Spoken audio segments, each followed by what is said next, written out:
I want to start with a confession. I actually like data, or more honestly, I have a love-hate relationship with data.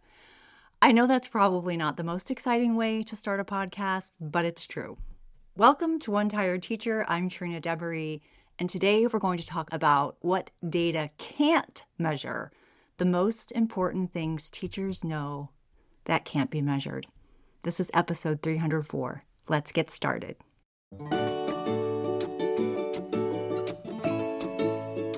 Yes, I like data. I like information. I look for patterns. I like understanding what's working and what isn't. Data can be helpful. Test scores can tell us things. Assessments can tell us things. Observations can tell us things. Even AI can help us identify patterns we might otherwise miss. The problem isn't that data exists. The problem is when we start believing data tells the whole entire story, and we know it doesn't. That's what upsets me. That's where I have the hate part of the relationship. That is why I get so angry about all the testing, because we aren't looking at the whole story. We're looking at part of it.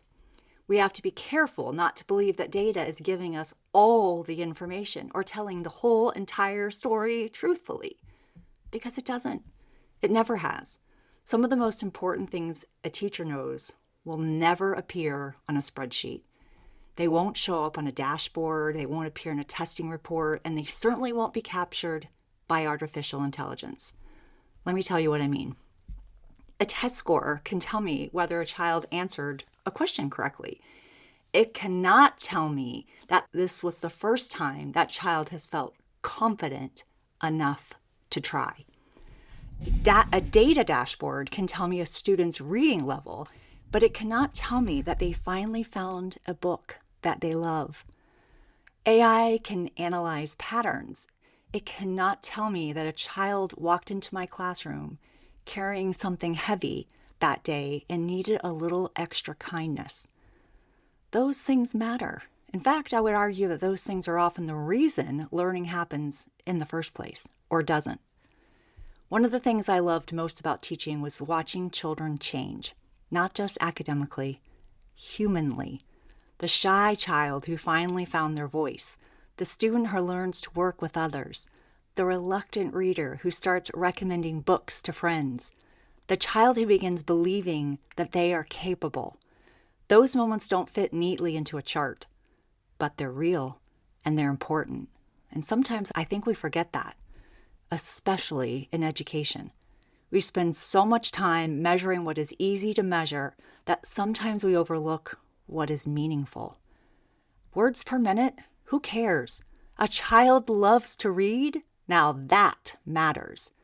That will drive them forward. That will inspire them to keep going. Focusing on what is easy to collect often means we aren't focusing on the most important parts. And I understand why. Schools are under pressure, teachers are under pressure, everyone wants evidence, everybody wants proof, everyone wants numbers. But some of the most important outcomes of education are deeply human. How do you measure belonging? How do you measure curiosity, courage? How do you measure a moment a child finally feels safe enough to make a mistake? Because that's the one I keep coming back to. Safety. None of our data systems can tell us when a child finally feels safe. A test score can't tell me that. An AI report can't tell me that. A spreadsheet can't tell me that. But teachers know. Teachers notice. We see it in body language. We hear it in conversations. We notice it when students take risks they weren't willing to take before. We notice it when they raise their hand, when they share an idea, when they ask a question, when they stop trying to disappear or go to the bathroom 20 times a day. Those are the things that good teachers know, and those things matter. A few weeks ago, I talked about AI and teacher judgment. Teaching has never been about information alone. It's about judgment. And I think this is another example of that, because good teaching isn't just knowing what the data says. It's knowing what the data doesn't say. It's holding both, the information and the humanity. The numbers and the story. the score, and the child. That's where teacher expertise lives, not in ignoring data, but in understanding its limits. The longer I worked in education, the more I realized that children are not data points. They're people. They're messy, wonderful, complicated people. And our job isn't simply to move numbers. Our job is to help human beings grow. That's why I remain hopeful about the future. Because no matter how advanced technology becomes, a child or children will still need adults who notice them, adults who believe in them, adults who help them feel safe enough to learn. And that is something no dashboard can measure. Before you go, I want to leave you with this.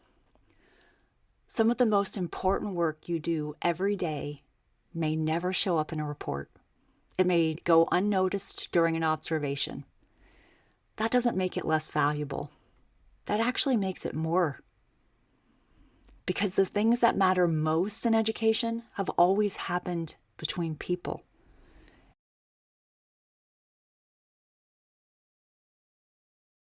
And if you're a teacher who notices those things, thank you. The world needs more of it. Until next time, sweet dreams and sleep tight. And don't forget to leave a comment, like and share, and join me every week. Bye for now.